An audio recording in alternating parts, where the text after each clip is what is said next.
Hey, how's it going, everybody? Welcome in. Those that are joining in, please say hi, say hello. How's it going? Yeah, so I got a lot to talk about in this Sunday morning-ish, almost noon, at least for me. It's afternoon for where some of you guys are at. And but yeah, it's a popular subject by me: Pixel 7, Pixel 7 Pro, Pixel Watch. And yeah, I'm going to talk to you guys about it. I got to spend some time with it, probably not in the way that I would want to. Definitely want to get a hold of these devices. And you know what? Just going over to Best Buy, the grown man's Chuck E. Cheese, not sponsored, it's made me even want to get the devices even more. Right now, I find myself in the crossfires of like what I'm going to get first, actually, because they are really good. As the title implies, Pixel 7 and Pixel 7 Pro, along with the Pixel Watch, Google finally did it. It's all coming together is really an understatement. Like, Google's, I guess, true first crack at, developing an ecosystem. I think they accomplished that. And despite what people would say, those who would critique Google Pixels, very sternly, I challenge those who would take to social media and look at all the very minor shortcomings and really just kind of step outside of the box and just be a consumer, be the average Joe, somebody unbiased to an Apple product or to a Samsung product. The same could be said about me, right? Somebody could really counteract what I just said and say, well, you're biased, you're a Pixel guy, and by rightfully so. But I really challenge people because it seems to be this trend every year, right? Google pumps out new products. People take to social media because they want to get on Team Pixel, like myself, right? So they hashtag everything Team Pixel. But when they're not selected to get on Team Pixel, and then their whole attitude and everything just changes. All of a sudden, hey Gene, what's going on? All of a sudden, it's like now there's this problem with the Pixel phone and that problem with the Pixel phone and everything like that, right? Which is like the most worst way to kind of just do things. You know what? Like I will admit I am biased to the Google Pixel phones. When it comes to their shortcomings, I try to see that I find any and then talk about it to try to be fair as possible as I can be. So yeah, I just kind of wanted to get that out there because I noticed that that's a sitting trend. I posted a tweet and a couple of people liked it where I was like, here comes the Pixel tweets, let the floodgates open, because that's how it really goes. And, you can't sugarcoat a product because you want to get a part of the team that's going to send you that device for you to review so you can get it without paying for it. But then if you don't get selected and you're like, well, you know what? iPhone 14 is better. Galaxy S22 Ultra can do this. And why did it take so long? You can't critique them afterwards because you didn't get in. Okay. So I may sound, rude for, highlighting that. But at this point in my stage on YouTube, I really don't care if I ruffle feathers anymore. So, I mean, yeah. We'll set it as that. 8 people in the live right now, so thank you guys for joining me. And so let me go ahead and get into my thoughts, okay? These are my thoughts, okay? So this is my impressions. Other people's are going to vary. Oh, and in all actuality, Joseph, what's up? What's going on? Welcome in. Also, I just kind of want to touch base on something because I did see a video that was posted to YouTube that was shot and recorded from the Pixel 7. So I'll get into that a little bit later. And my apologies to those who are on Team Pixel and under an embargo that doesn't allow them to show much. I know that, it's got to be a little bit frustrating because you are part of Team Pixel. You did get the devices. You probably have them in hand already, or you're about to get yours this week. Nothing sucks worse than seeing other creators, and including myself, being able to get hands-on video time with the Pixel 7, Pixel 7 Pro, and the Pixel Watch. While you guys are under an embargo where you guys can't show video, you can show photos, but you can't show videos. I mean, that just totally sucks. So, hats off to you guys. But at the end of the day, y'all get it a little bit better than us. those like myself who went to Best Buy to record this interactions with them, because you guys actually get to keep and hold on to the phones and do more with it. While myself, I would have to allocate funds to make sure I save up enough to get each one of those products. All right, so kind of like diving in. Earlier today on Twitter, I posted the video clip you guys saw in the very beginning. I posted that to Twitter. I typed out a tweet tagging Google Pixel _US in it. Shouts out to them and telling them that they really made this difficult for me to figure out which one I'm going to go for first. Initially, before the Made by Google event, I basically still stated to everybody that, you know what, I'm going to go for the Pixel Watch because I have the Pixel 6. And so I can hold on to the Pixel 6, a little bit longer and get my Pixel 7 later on. Now, in fact, I am going for the Pixel 7. I know that the Pro model seems like the one to really kind of go for. You got that extra telephoto camera.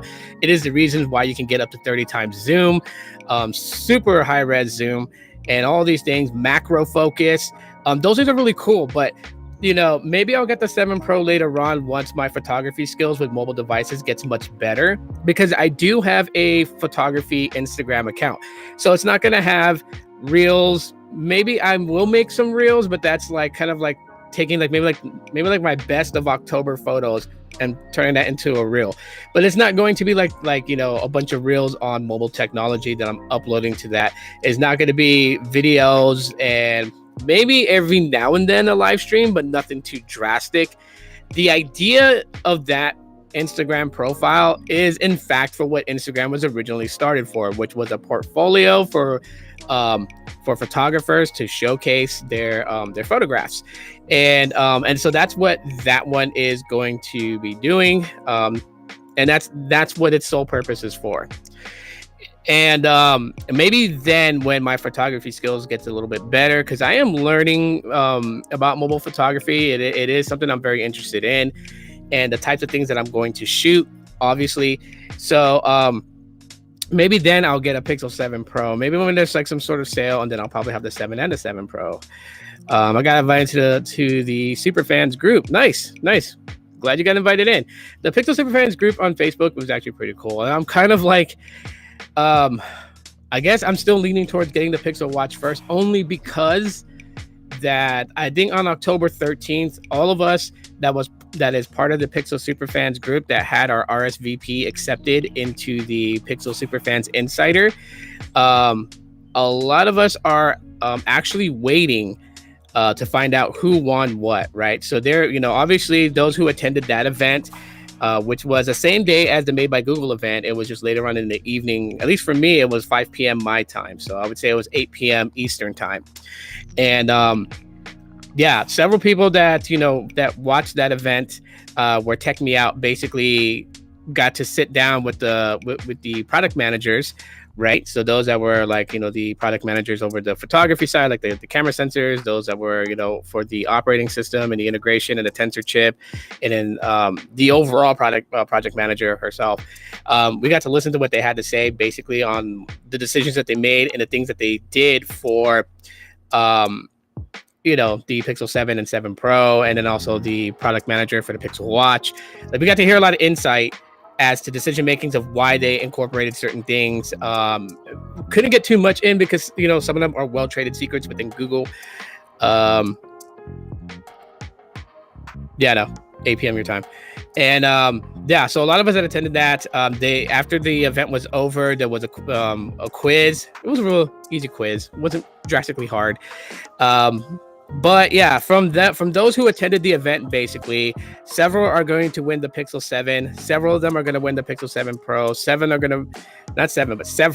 to win the Pixel Watch. Several will win Pixel Buds Pro. So there's going to be prizes given away for those that actually attended the event. And the announcements will come to those people in their email. So make sure you are checking your emails on October 13th to see if you won and what you won. I'm hoping Pixel 7. That would be awesome if I won the Pixel 7 from the Pixel Superfans group page. It'd be pretty awesome. And then I would have the 7 and yeah. But anyways, all right, so let's get into what I'm actually, supposed to be talking about. Pixel 7 and 7 Pro. Okay. These devices are really good. So I played around with it, right? My brother went into Best Buy. I shared the vlog on the vlog channel, and he got himself the Pixel 6a. He was a little slightly bummed because, you know, even he got to play around with the Pixel 7, and he was like, he was sold. He was like, whoa, like, you know, I want this. Is this out yet? And I was like, I told him it's out on display. I don't think it's out yet because pre-orders aren't going to be delivered out to people until October 13th. So yeah, I mean, kind of, you know. So yeah, he was kind of bummed out that they're not gonna have them in stock, and I was like, yeah, cool. You know, it is what it is. Hey, Andy, how's it going? So anyways, so while he was you know, finishing up his purchase of his Pixel 6a, and then he was gonna get ready to open it up and transfer all his data over from his Pixel 3 to the Pixel 6a. I decided, you know, while he was, you know, doing that, that I would just go ahead and play around with the Pixel 7 and 7 Pro. So here's my first findings on that before I get into the Pixel Watch as well. First of all, let's start with the Pixel 7, okay? Compared to my Pixel 6, they're just about the same size. Slightly, you know, the 7 is slightly smaller, you know, as far as the height. So it's a little bit shorter than the Pixel 6, not drastically. So it's like the Goldilocks in this situation. Okay, so it's just a smidge taller than the Pixel 6a, but slightly shorter from the Pixel 6, and it's a little bit more narrow from left to right. So for my hands, it fits pretty comfortable. Like, pretty comfortable in my hands. I was just thoroughly impressed by that. I was like, wow, like, this feels good. Even though it had that, you know, that security lock attached to the back of it, you know, that Best Buy puts on their display phones. It was like holding it from the bottom. I was already like, wow, like, this feels really good in the hand. It really, really does. Like, I know a lot of people say that in their tech reviews. Like, they're like, oh yeah, like, here's a phone and it feels really good in the hand. And, you know, I said it, but this is one of those ones where, like, it really, really felt good in the hand. Like, it was just like, wow, like, this fits comfortably. Like, I can really hold on to this phone and just not even feel like I'm holding a phone in my hand. I mean, I don't know, that sounds so like woo, you know, like mystical and everything. But it really does feel that way. And I think one of the things that I was also thinking about too when I was holding the Pixel 7 in my hand is that if I throw a case on it, it's not going to extend the width drastically. It's not going to feel like I'm going to have to start stretching my fingers and everything just to get a good grip on it. How many people do you think viewed the event in the live stream? I couldn't tell you, Joseph, because it doesn't tell anybody how many people were viewing it. So it could have been all 35,000 members. Who knows? Yeah, it's only well, the giveaway is only in the US. So with that being said, you know, with a case, without a case, it's going to be a very comfortable phone to hold, at least for me. Like I said in the beginning of this is subjective, okay? So other people may differ. And maybe you may have big hands and find the Pixel 7 to be too small. I think one of the things that, you know, is really kind of interesting is just like the Pixel 7 feels like the Pixel 5 in hand. And I have a case on my Pixel 5. But without the case, that's what it feels like. And I was impressed and also shocked at the same time too. Like, okay, so, you know, holding it is going to be pretty comfortable. Now, of course, with the demo units on there, they have this little demo display thing happening. Swipe that away and you get into the phone itself, the user interface, Android 13, Material U. Get into all that stuff, and it's just really smooth. Okay, the Tensor G2 may in fact have had all the imperfections and issues from the G1 corrected and fixed, because it was much more smoother, so much smoother that with 90 hertz turned off on the Pixel 7 and it just running on the 60 hertz refresh really was so smooth that it could mimic a 90 hertz refresh.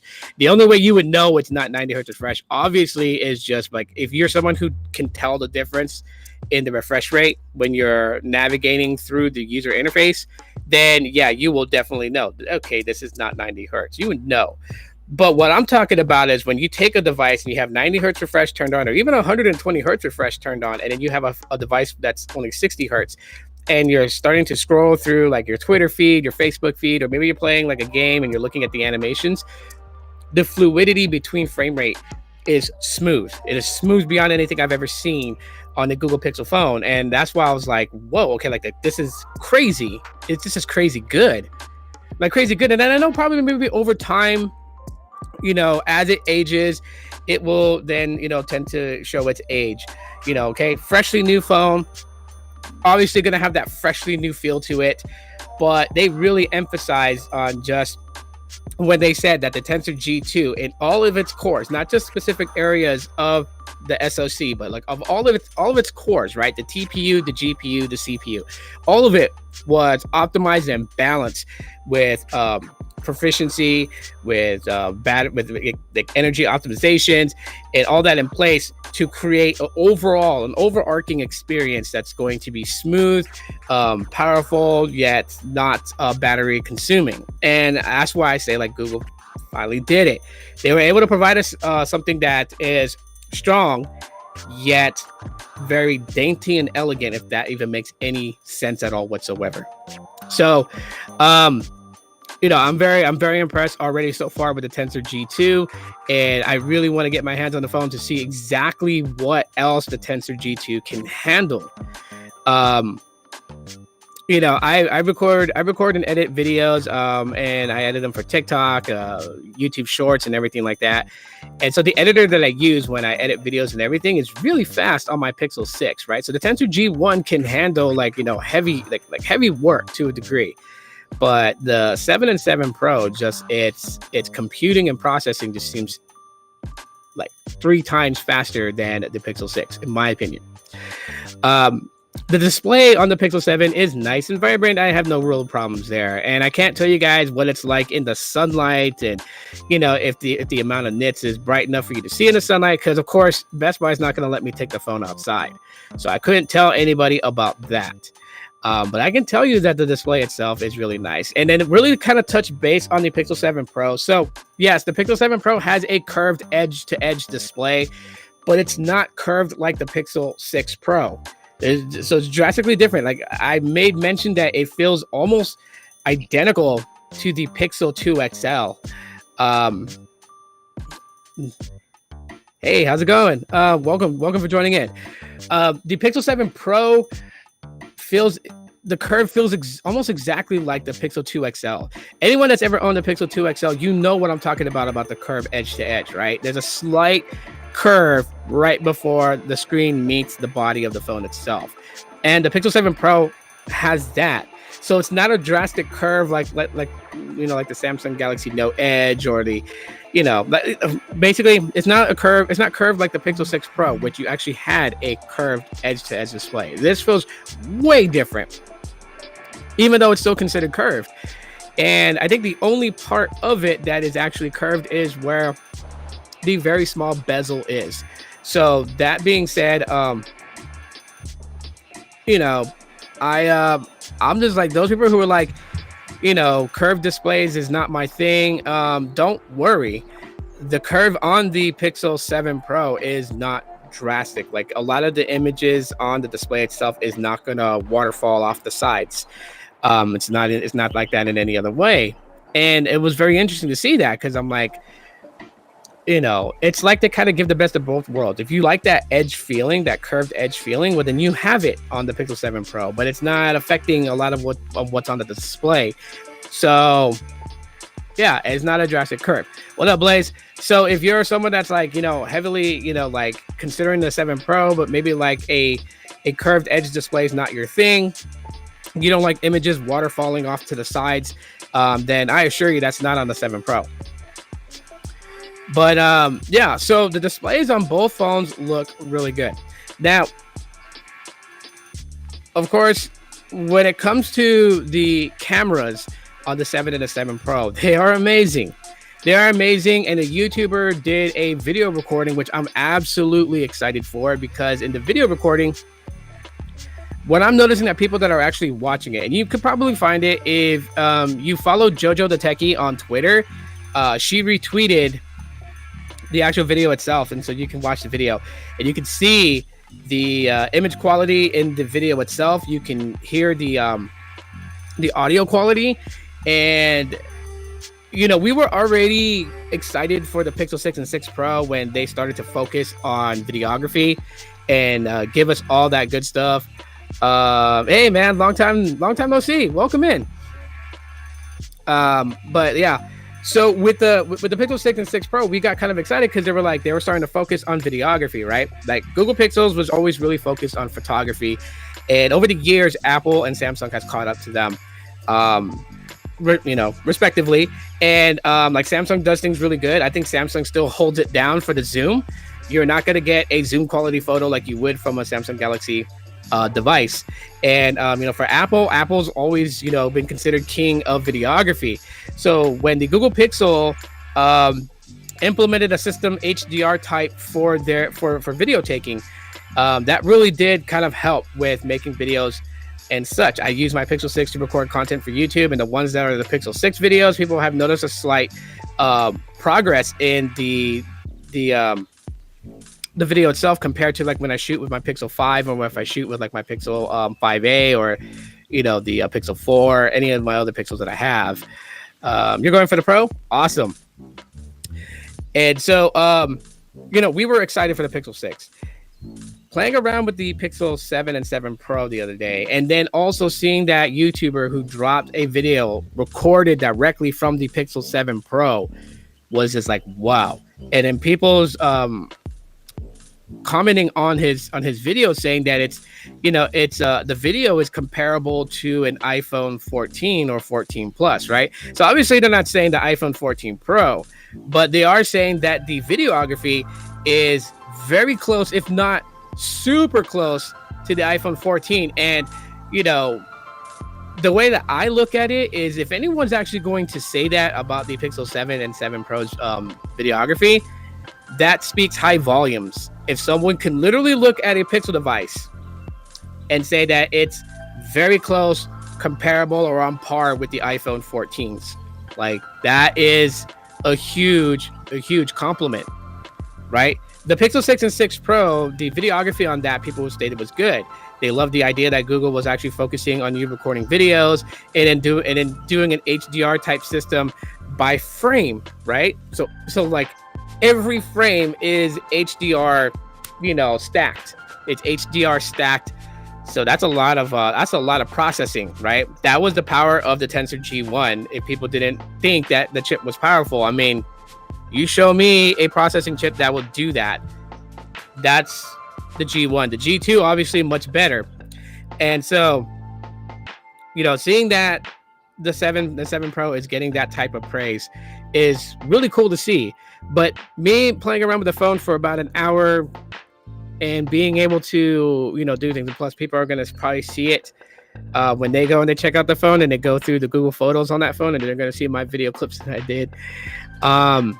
The videos came out, they're really nice. They're really, really, really good. I mean, I just like, wow, I really wish that I just had like some samples to show you guys, and then me having to describe it word by word would be so much different than me just recording a video and uploading it for you guys and then showing you guys. Hopefully soon I'll be able to do that.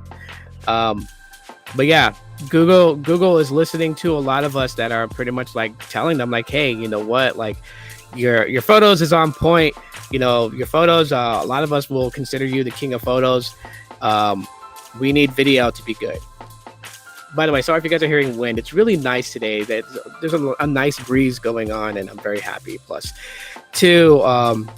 less than 24 hours until I'm at my new job, and I'm so excited for that.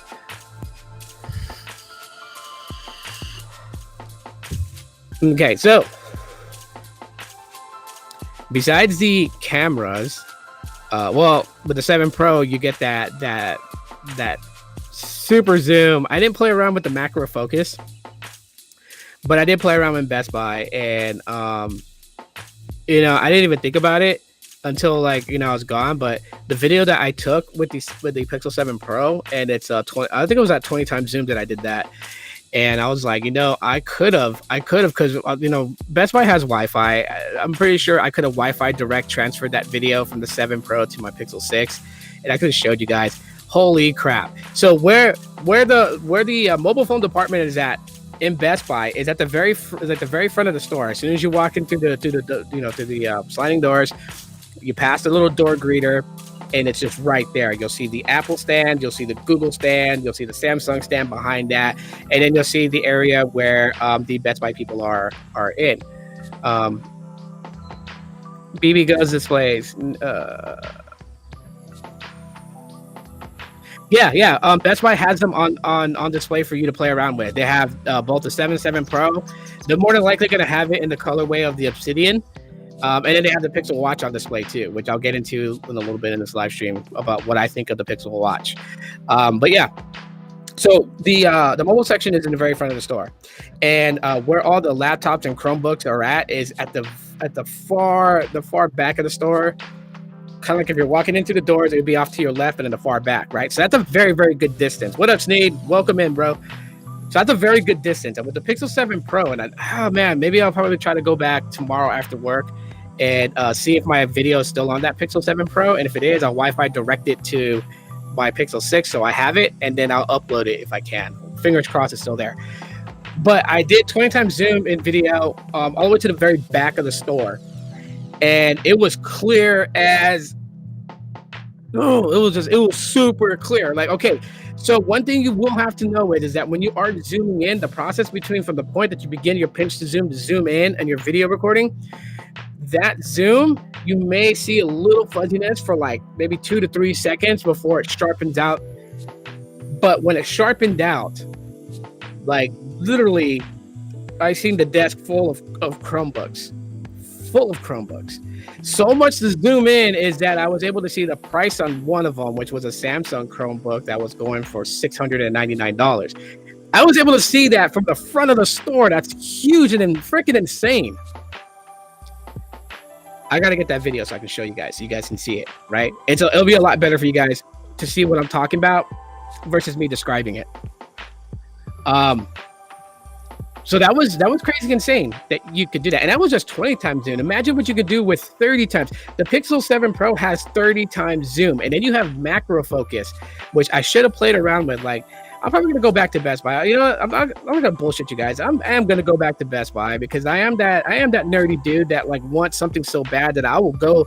I am like Wayne from Wayne's World, who wanted the Fender Stratocaster, and he just kept going into the store and playing, and the guy was getting so irritated him doing it that when he finally got signed for his show Wayne's World and he had money, he went back, asked that if he can play the Fender, and the guy was like, the guy he's seen him so many times, he was like, you'd like to see the Fender again. But then when he told him, hey, can I put the Fender back now? And then Wayne's like, not today, my friend. I'm feeling saucy. He busts out the cash. Like, I'm that guy. I will keep going back to Best Buy and playing around with that phone and just messing around with it until I have the money set aside to buy it. Unless I win it from the Pixel Superfans Insider on the 13th. Fingers crossed, y'all. I need y'all's helping. I need y'all's blessings to bless me at least to either win the Pixel 7 or win the Pixel Watch. I would love that. If I win nothing, oh well. At least I got to attend the Pixel Insider event, which was a lot of fun. But yeah, I would really love. I mean, I forgot what the odds are and how many people are winning of what. So I have to go look back at it again. But I've been checking my emails every day just in case. I know they said on the 13th they'll email the winners, but I don't know. I'm just like, I'm hoping to see an email that from them that says, hey, you won. I'm like, hey. Yeah, so the cameras on the Pixel 7 and 7 Pro, I mean, that's just right there. Like, Google really stepped it up. And there is a drastic, huge difference between that and the Pixel 6 and the Pixel 6 Pro. Even though it's using the same camera sensor, so I forgot what model sensor it is from Samsung, but I know that the 50 megapixel camera sensor is a Samsung camera sensor. Even though it's the same sensor, the photo optimizations along with the Tensor G2, the image processing in that is far better, far greater than on the Pixel 6 and 6 Pro. So basically what I'm doing right now is I'm getting a healthy plate of eat my own words, because in the previous live stream, I said that the Pixel 7 wasn't that drastic of a bump from the Pixel 6, but I got to eat my own words and take that back. Even though like the pricing is the same, the specifications are the same, and I failed to follow my own rule of thumb. I've always told people that specs on a spec sheet counts for hella beans, right? It's user experience that freaking matters. And I didn't follow my own rule there. So I told you guys, I'm human and I make mistakes too.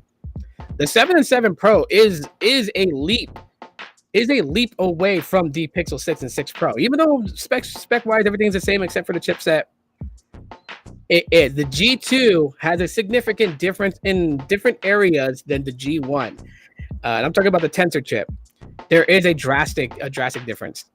And you see that, you know, firstly with photography and videography, and it's just insane. I think a lot of people who love taking photos are really going to like the Pixel 7.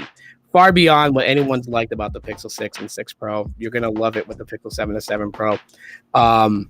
And not just the zoom in shots, but just the basic shots from the you know, the wide angle 50 megapixel, or maybe, you know, an ultra wide shot from the 12 megapixel. The selfie cam in the front also has been upgraded too, allowing you to get more view in your selfie shot, which is why they brought back the terminology #groupie. You have a standard selfie shot. You have the ability to expand that if you have people around you, to at least include them in your selfie shot without having to flip it around and use the main camera. Here's the thing though. They have that what the hell is it called? Damn it, I forgot the name of the feature. But basically it's just, you know, guided frame shot for selfie, where if you are visually impaired, or you have low vision, it will let you basically center your selfie shot with the best angle to get the best selfie, right? You hear a vocal assistant telling you a little bit to the left, a little bit to the right, yada yada yada. And I'm like, well, you know what? You should be able to do that if you even turn the camera around and use the main camera sensor. That assistant should be on there to kind of like help you with that. And if it is, because that's something that I didn't check, there was so much going in my head playing with the Pixel 7 that there was like a ton of things that I should have played around with to test it, and I just totally forgot. So #Tito botched. But that should be a feature that's on there, and if it is, and yeah, you can turn it around and you use the ultra wide sensor and still get a really good shot. But nonetheless, at least with the selfie cam, you don't have to do all that stuff, turning the phone around to get a wider field of view. You do it from your selfie camera, and of course, the camera sensor the selfie cam on the Pixel 7 and 7 Pro obviously is not the same one that's on the Pixel 6, because it is used for face unlock. They were able to replicate the same face unlock with the Pixel 4, not needing the radar and laser sensors that the Pixel 4 had. They were able to replicate the same. The guy at Best Buy actually demoed it, which is really awesome that he did that. And you know, he set up his face for the Pixel 7 Pro. So when I was like curious as to how facial recognition worked, he was able to grab it. Sadly enough, dude didn't want to be on camera. He knew what I was doing. He knew I was recording for YouTube. He didn't want to be on camera, so I couldn't use his footage. But yeah, he demoed it, and it was pretty quick. And he even used a selfie of himself, and it didn't unlock. So I'm gonna go on a whim here and say, like, you know, they got it pretty much like the Pixel 4's face unlock. So that's great. But you also double that up with the biometric fingerprint sensor in the display too. So you have three forms of unlocking your phone. You can do fingerprint, you can do face, or you could do PIN or password.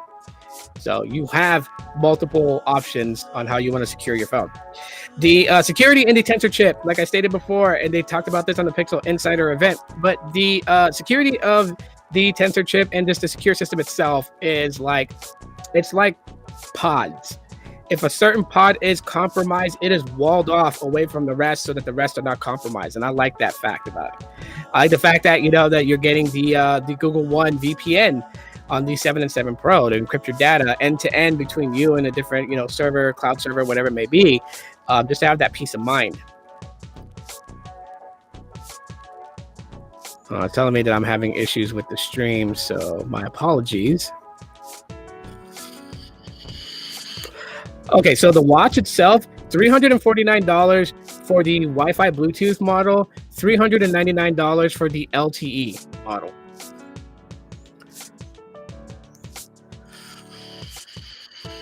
Oh, and the audio on the 7 and 7 Pro is decent. It is a bit better than the Pixel 6, okay? So if I was to rank all my Pixels when it comes to audio, it would be the Pixel 4 and 4 XL on top. So far, there hasn't been another Pixel phone that has replicated the sound that the 4 and 4 XL give. So they are king in the sound department of all Pixels, followed by the Pixel 6 and 6 Pro sound, Pixel 5, Pixel 5a, 4a, 5G, and so on down.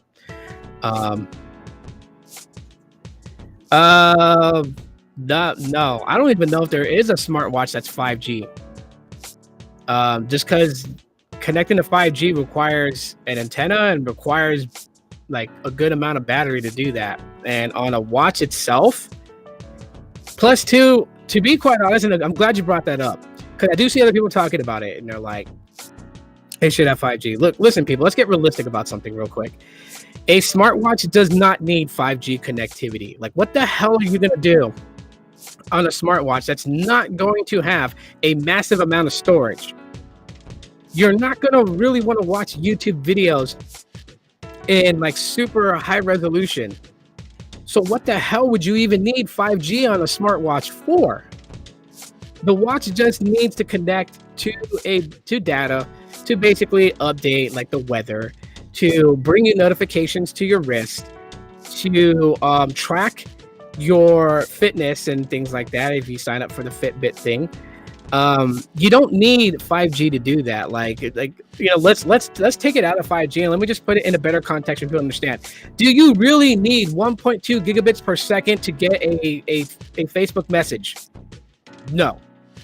And it doesn't matter if you have 50 megabits per second on the download or 3 gigabits per second on the download. The speed that it takes for your message on Facebook Messenger to pop on your watch, you're not going to see a super drastic difference because it doesn't require that much. Doing things like on Facebook, Twitter is kilobit per second usage for everything that you're doing, even scrolling up on the feed. You don't need a lot. So smartwatches don't need 5G. Now, if it's going to be something where it's like, okay, you know, holographic calls like in Star Wars, I can see you needing something more powerful, more bandwidth, more latency to be able to pull something off like that. I guess the latency was crucial, but we are probably at least another year away from use cases that require sub 10 milliseconds. Yeah. Well, with a smartwatch, I don't really see anyone really using it for that, you know, for something that would require that much, right? For your smartphone, yes, definitely see that there. For the tablets, I definitely see that there. And even for, you know, laptops, whether it's Chromebooks or Windows or Macs, they would. Yeah, the bandwidth would never be that. You would never need to, because, I mean, so I see a lot of people like talk about smartwatches and all these features smartwatches do, and then I watch people like, okay, I probably sounded like a creep right there, but I do watch people in the day-to-day lives in my city. I live in like the sixth or fifth largest metro city in the United States. There are a lot of people that I come across every day commuting to and from places, whether I take, you know, the train from the northwest side of the city all the way to the center of the city or whatever. And I see people with smartwatches, and what are they doing on it? Absolutely nothing. Absolutely nothing. Like, even when they get notifications, they take their phone out of their pocket and look on their phone rather than looking on their watch. So they're not really using it, right? I'm not saying that they shouldn't buy a smartwatch. I'm just saying that the idea that if you get a smartwatch, you're going to be on it a lot like you are on your smartphone, that's false. A lot of people are not really on their smartwatches as they are on their smartphones. That's fact. So, like I said before, that's the reason why that I'm going with the Bluetooth and Wi-Fi one. I don't need my watch as a standalone. I know people are like, yeah, but you can call 911 from it. But I have my phone. I can call 911 from that. Like, I'm not going to go anywhere without my phone. My phone's always going to be with me. So the watch is with me as acting as a satellite, basically, to give me notifications without the need of having to pull my phone out all the time. Much less if I am talking to somebody, I am not rude, just taking my phone out and hold on. And, you know, they're going to be talking to me and be like, yeah, you know, and turn my watch and kind of glance over and I can see a notification. If it's from the wifey, oh, give me 1 second and I'll pull my phone out and deal with it. If it's something that's not important, it's like I can continue my conversation uninterrupted and unfazed by the person speaking to me. It's just, that's how I look at smartwatches, right? So, like, you know, subjective, right? And I'm different. Not everyone's like me, but that's how I look at things. But then I also watch people's behaviors and patterns with technology, and it is far from what people think it is. Yeah, so let's just kind of let me finish up the Pixel 7 and 7 Pro, and I'm gonna jump into the Pixel Watch. So in overall, playing around with both these devices, and I don't have them to really show you guys a lot, so you gotta bear with me as I keep going back to my grown man Chuck E. Cheese shop. Um, I think, like, in my opinion, Google really hit this. They really hit this out of the park. Like, we always say that every year with the Pixel device, like, oh, Google hit it out of the park, but they almost did, but the pricing was off, and oh, but they did it with this, but then we had this problem. Like, no, Google finally did it. They did the lucky number 7. They did it. Not just, you know, it all comes together, or all of it coming together, or whatever their slogan is. They did it. They did it. They brought us two bangers, okay? 2 hella ass good phones. They kept the pricing the same. $599 for the 7. $899 for the 7 Pro base models. Okay? They worked on video, and video gotten so much better from what the Pixel 6 and 6 Pro could produce. The displays are so much nicer, whether you switch it up from natural to vibrant to boosted, whatever your poison is that you've picked, you're gonna love the display. The only thing I can't tell you is how good it does in direct sunlight. I can't tell you that, because if Best Buy would trust me to unlock the phone and go outside with me so I can play with it outside, then I could tell you guys if I'm able to see it at half brightness in the sunlight, quarter brightness in the sunlight, or you have to turn the brightness all the way up to see it. Like, I could be able to tell you that, but they're never going to take those things off the security tag thing. That's why my Apple Watch is a GPS version only, not a cellular version. Yeah. And you know what? And like, other people could be like, well, you know what? I like being able to, like, sometimes not take my phone with me anywhere, so I'll just take my watch, you know. And the Pixel Watch has tap to pay, which I'll get into here right now. So at the end of the day, if you're going to ask me, is the Pixel 7 and 7 Pro a leap jump from the Pixel 6 and 6 Pro? My answer to you now has changed. My answer is yes, it is. And it is worth upgrading to if you want a lot of those changes. And of course, the stability, the power efficiency, but also the strength of the Tensor G2. So that's just being honest with a lot of people. Moving on to the Pixel Watch, I got to play around with that too. And while my brother was setting up his Pixel 6a, which, you know, he really likes that phone. He really enjoys it. He just can't. He keeps accidentally launching the camera, because he had me set up the quick tap in the back to launch his camera, because he likes to take photos, as you guys saw in the live stream where he was guest hosting with me. He's still used to his Pixel 3 biometric fingerprint sensor on the back of the phone, so he's always putting his finger back there. When it doesn't unlock, he taps 2 more times and the camera opens. He's like, oh crap.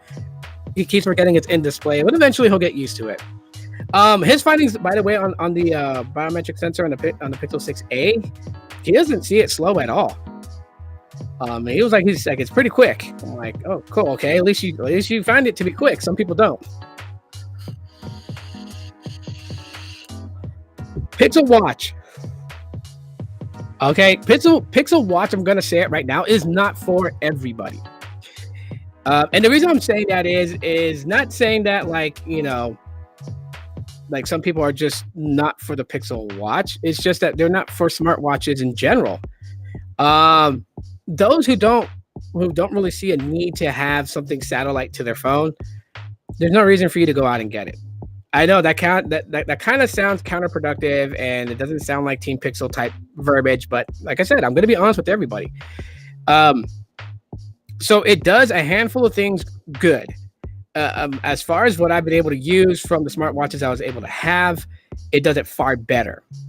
I think the thing that was most impressive with me is that, like, you know, a lot of people, they put high expectations on the Google Pixel devices, and then when it doesn't meet their expectations, they take to social media to trash the hell out of them, and oh, they were so bad, they didn't know what the hell they're doing, No, I look at it from a different perspective, and I was thinking that the watch was going to have some issues. I was thinking that, you know, like, the user interface on the watch was maybe going to have some jank. It was going to be jittery. It was just going to have all kinds of things. Maybe drop frame rates when, you know, moving about between different watch faces, different, like the different pages for monitoring, whether it's your fitness monitoring, your heart rate, and all that stuff. And I was very, very surprised on just how fluid the transition was from screen to screen on the Pixel Watch, right? This is like a 4.1 inch diameter display. And so it's smaller than the Apple Watch. It's smaller than the Galaxy Watch. And And for me, and this is a subjective opinion, for me that kind of fits well. I live in a very big city, like I stated before, and one of the problems that we have here in my city is that you will get robbed for your phone. It don't matter how much security you have. You can shout at the person, they'll never get into your iPhone 14 Pro Max because it's so secured by Apple. They don't care.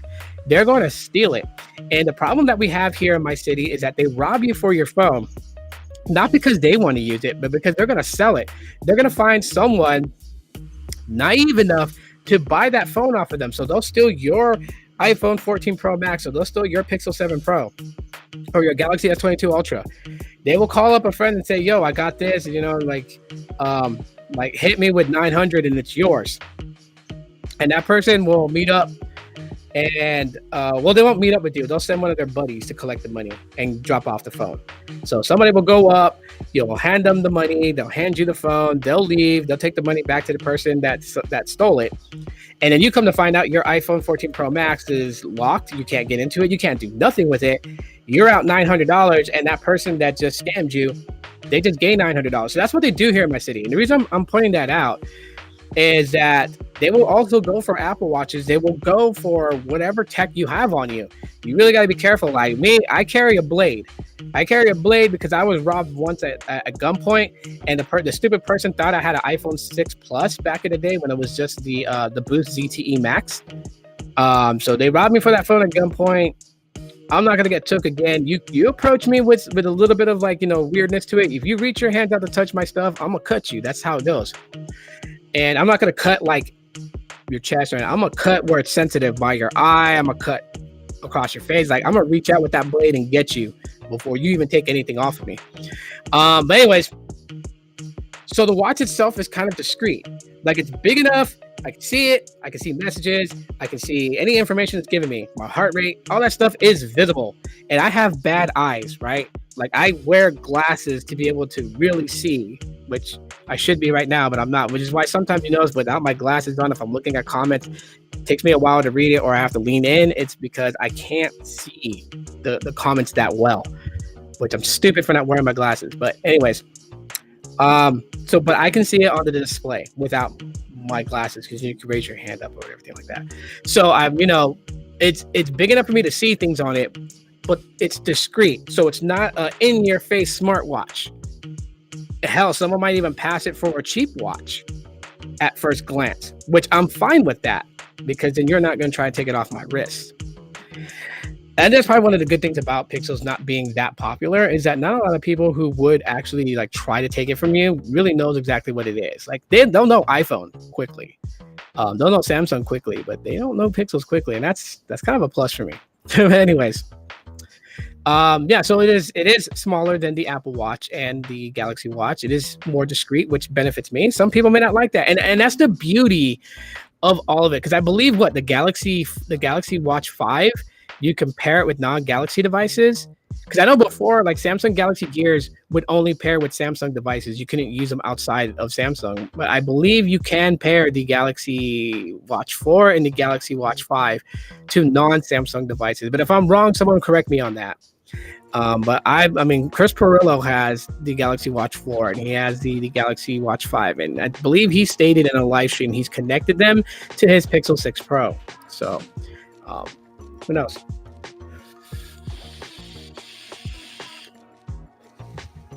The only thing that I would say would kind of be a downer for the Pixel Watch would be the battery life.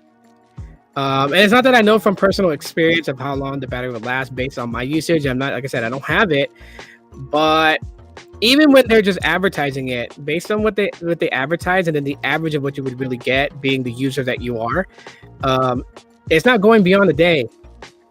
And I was like, you have the TicWatch, you have Amazfit, which also does it's more fitness tracking and also smart watching with very good battery life with those. And I'm just like, why, for $349 and $399, why couldn't Google deliver us at least 3-day battery life? I would have been okay with that at that price.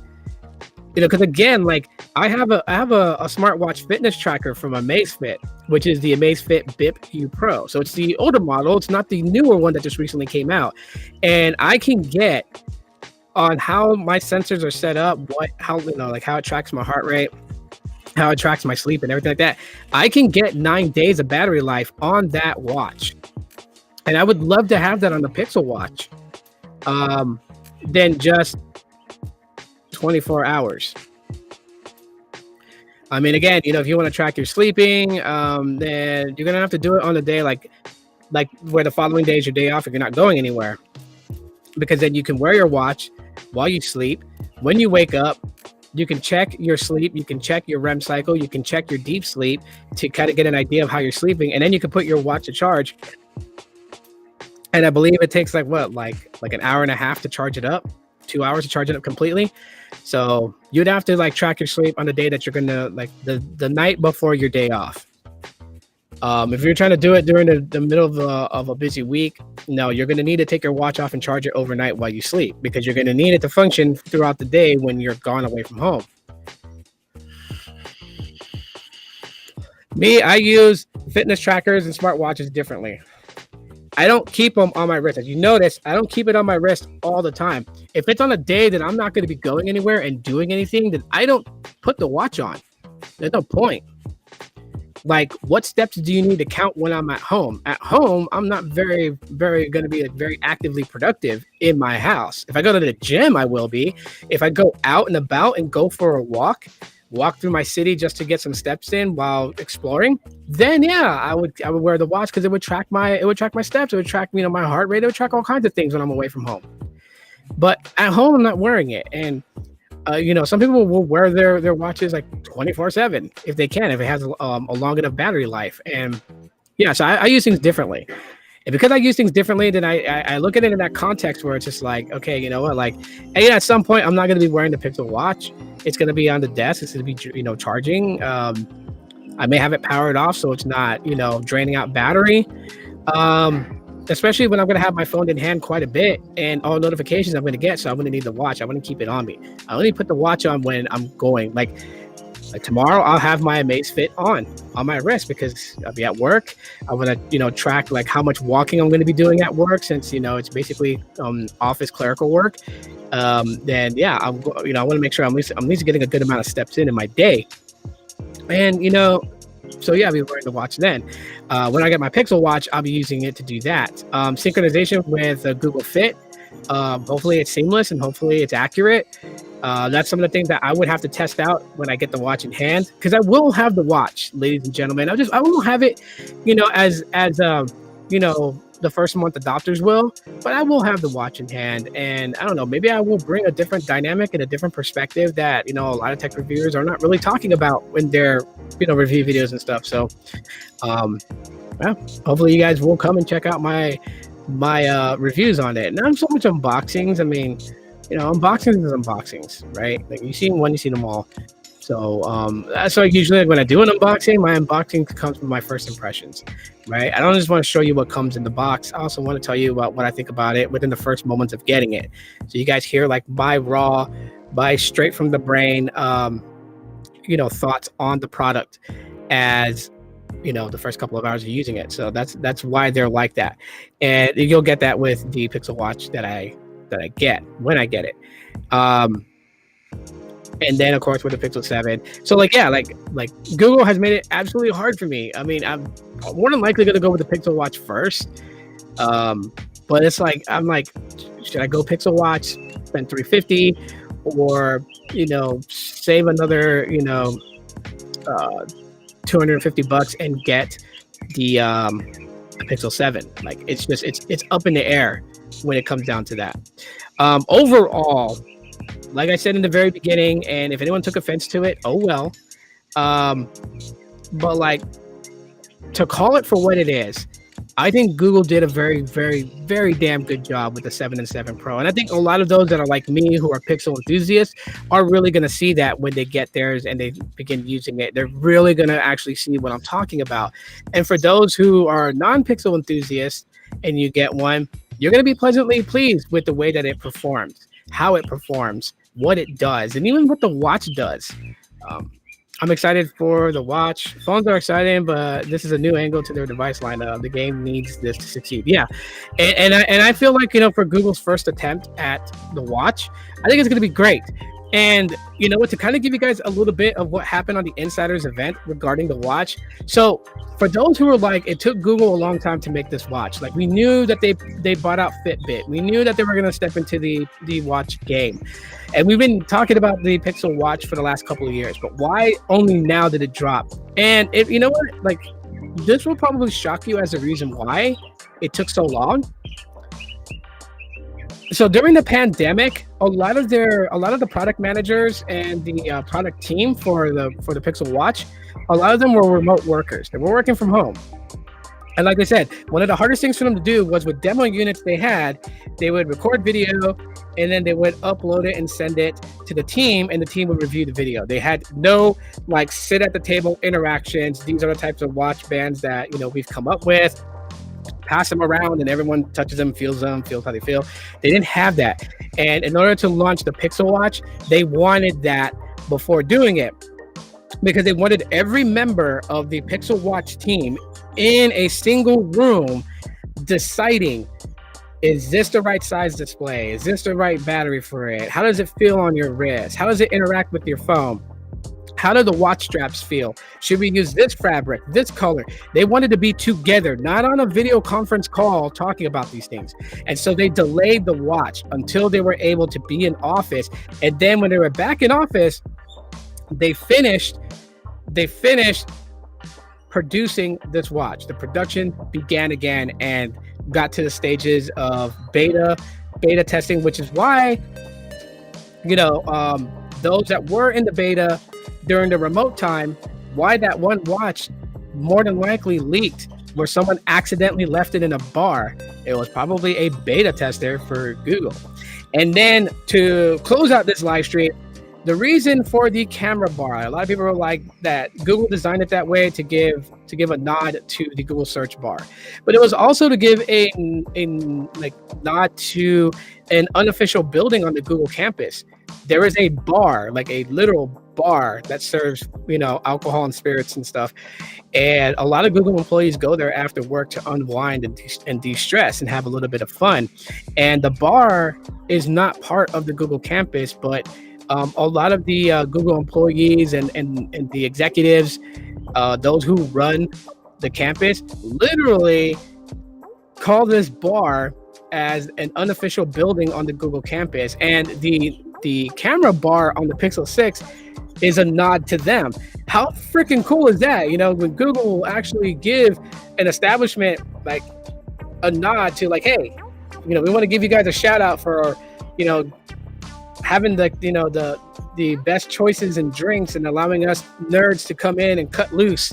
That we're gonna salute you with our Pixel 6 and our Pixel 7 with the camera visor that they actually refer to as the camera bar. Bar giving a nod to the Google search bar and to this bar that is right next to the Google campus. Like, that is cool. That's insane. I think that's pretty cool of Google to do that. Yeah, so those people who work in that bar, if they have a Pixel 6, 6 Pro, 7 Pro, 6a, they know what that bar means to them. That's really cool. Anyways, I want to thank everybody for hanging out with me for this past hour as I went over and just gave you guys like my thoughts and feelings about the 7 and 7 Pro and the Pixel Watch. If you came in a little bit at a later time, you can watch the replay to hear it. And I'm going to say it one last time. Google knocked it out the park.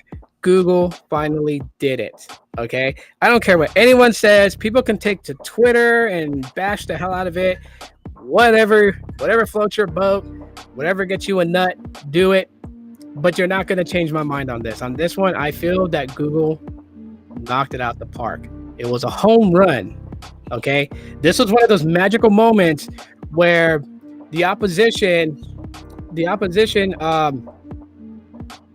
basically kicked the ball down like downfield, and Google got it and ran it back for a touchdown, right? This was just one of those magical like 3/4 court shots that just came out of nowhere, and this was like all net. This is one of those plays, okay? Google made a very good play on this. The 7 and 7 Pro is legit. Fuck what anyone else thinks. It is legit. Don't take my word for it. Go to Best Buy and play around with it. Like, and don't just like swipe between the screens. Use the damn thing. Use it all. Download apps if you're connected to the Wi-Fi there and they have a Google account signed into those phones. Download an app. Download a favorite app of yours, or one that you know that kind of like lags on older Pixels or lags on other Android devices, and use it on there. Right? That's the only way you're really going to get an idea if it's going to fit your lifestyle and what you do with your smartphone. You have to play with the damn thing to know. But otherwise, camera, still king of camera. And if I had to put a rank on it, as far as videography, I would say that the Pixel 7 and 7 Pro is now the, I would say if it was like a deck of cards, it would be the jack of videos. Now, it's almost there. It's almost going to contend against like iPhone's videography. And again, if you guys, Jojo the Techie, follow her. I'll also share that video. I can find it on Twitter. I'll share the link to that video again, and you guys can see the video yourself from a guy who has the 7 Pro that works at AT&T, and he did video testing. I'll share it on Twitter so you guys can see it. So follow me on Twitter, and yeah, you will get to see raw video footage from the Pixel 7 Pro and see how it looks, both front and back. And I think he also turned on the enhanced audio, so you can see it where it locks onto his voice versus when it's picking up sound all around him. You guys can see all that. Awesome. I'm glad you enjoyed it. Take care, you guys. Enjoy the rest of your weekend. Tomorrow's first day of work for me, so after work tomorrow, I might just go live just from my phone, not from here, but just from my phone, and tell you guys how the first day at Consumer Cellular was. And no, you guys be expecting that. Be cool. Take it easy, everybody.